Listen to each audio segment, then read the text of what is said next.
بسم اللہ الرحمن الرحیم۔ السلام علیکم ورحمۃ اللہ وبرکاتہ۔ سامعین محترم، آپ اس ٹائم دیکھ رہے ہیں upedia چینل۔ آپ کو ہم اپنے چینل پر خوش آمدید کہتے ہیں اور دل کی اتھاہ گہرائیوں سے آپ کا شکریہ ادا کرتے ہیں۔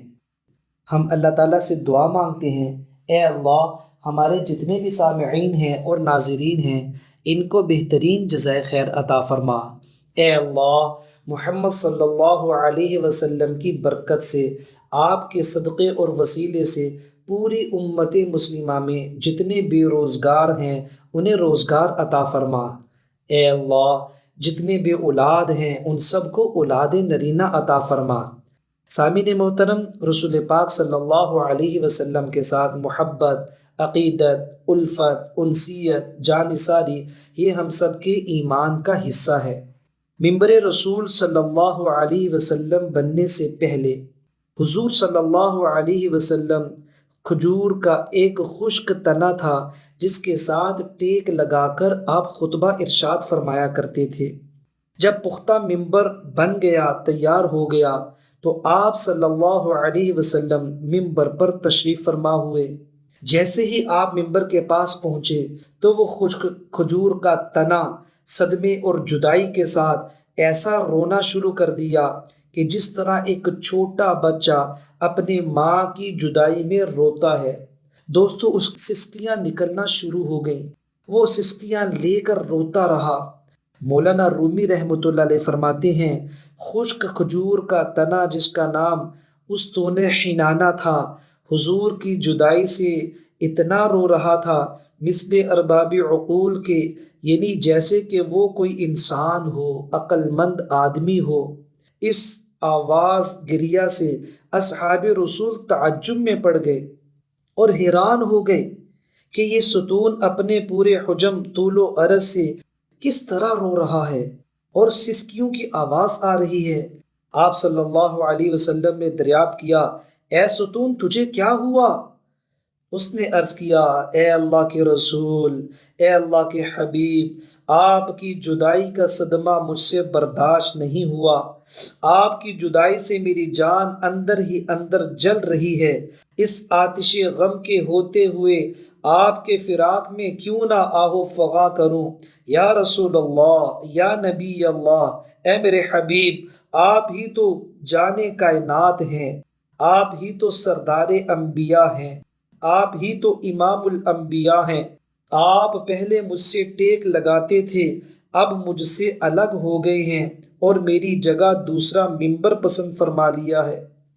حضور انور صلی اللہ علیہ وسلم نے ارشاد فرمایا، اے مبارک ستون، اگر تو چاہتا ہے تو تیرے لیے دعا کروں کہ تو سرسبز اور ثمر آور درخت ہو جائے اور تیرے پھلوں سے ہر شرقی و غربی مستفید ہوں، لوگ تجھ سے کھایا کریں، اور تو ہمیشہ کے لیے تر و تازہ ہونا چاہتا ہے یا تو پھر عالم آخرت میں کچھ چاہتا ہے؟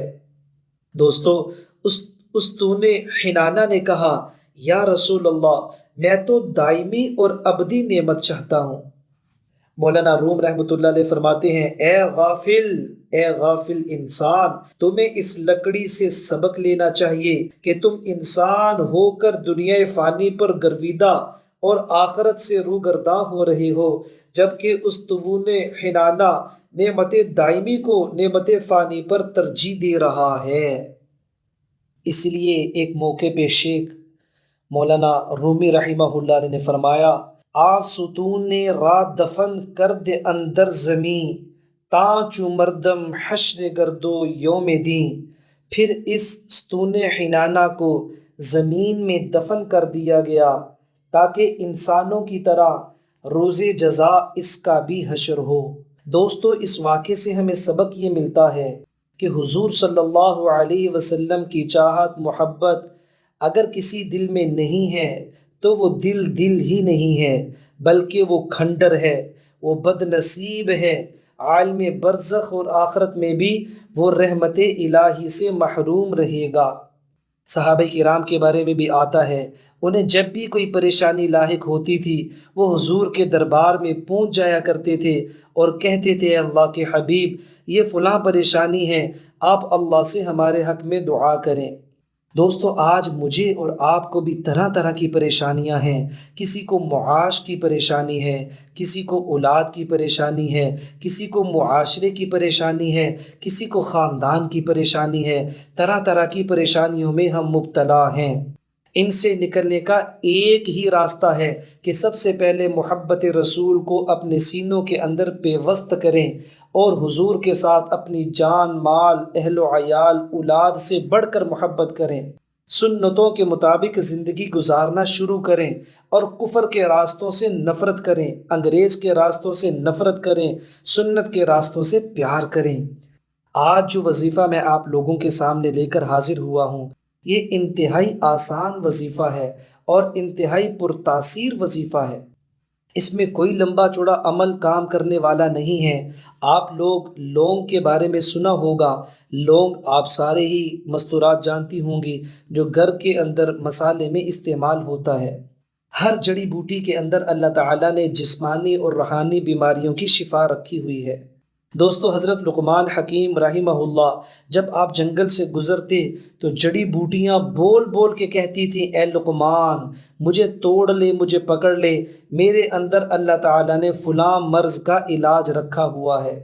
لہٰذا اللہ تعالیٰ نے ہر جڑی بوٹی کے اندر بڑی شفا رکھی ہوئی ہے۔ آپ نے لونگ لینا ہے، ایک لونگ کسی بھی پنساری کی دکان پہ چلے جائیں اور وہاں سے آپ ایک لونگ حاصل کر لیں۔ اس لونگ کے اوپر آپ نے 3 دفعہ درود پاک پڑھنا ہے، حضور کی محبت کو دل کے اندر بٹھاتے ہوئے اور تصور کرتے ہوئے 3 دفعہ درود پاک پڑھنا ہے۔ اس کے بعد آپ نے 11 دفعہ یہ آیت پڑھنی ہے، ان اللہ یرزق من یشاء بغیر حساب، ان اللہ یرزق من یشاء بغیر حساب۔ 11 دفعہ آپ نے یہ کلمات پڑھنے ہیں اور پھر اس لونگ کو آپ نے گھر میں اس جگہ پہ رکھنا ہے جہاں پہ آپ نے اپنے پیسے اور مال وغیرہ رکھا ہوتا ہے۔ دوستو بہت سارے لوگ بجٹ بنا کے رکھتے ہیں اور گھر کا اخراجات یا خرچے ایک خاص جگہ پہ کسی الماری میں، سیف میں رکھتے ہیں۔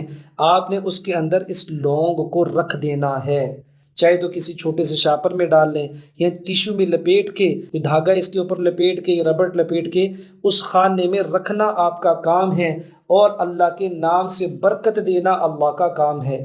آپ کے پاس اتنا مال آئے گا آپ کے لیے سنبھالنا مشکل ہو جائے گا۔ تو آپ سے ریکویسٹ ہے آپ ضرور اس عمل کو آزما کر دیکھیں۔ ویڈیو اچھی لگی ہے اسے لائک بھی کر دیں، شیئر بھی کر دیں، اور اگر ابھی تک آپ نے ہمارا چینل سبسکرائب نہیں کیا تو پلیز اس کو سبسکرائب بھی کر دیں۔ السلام علیکم ورحمۃ اللہ وبرکاتہ۔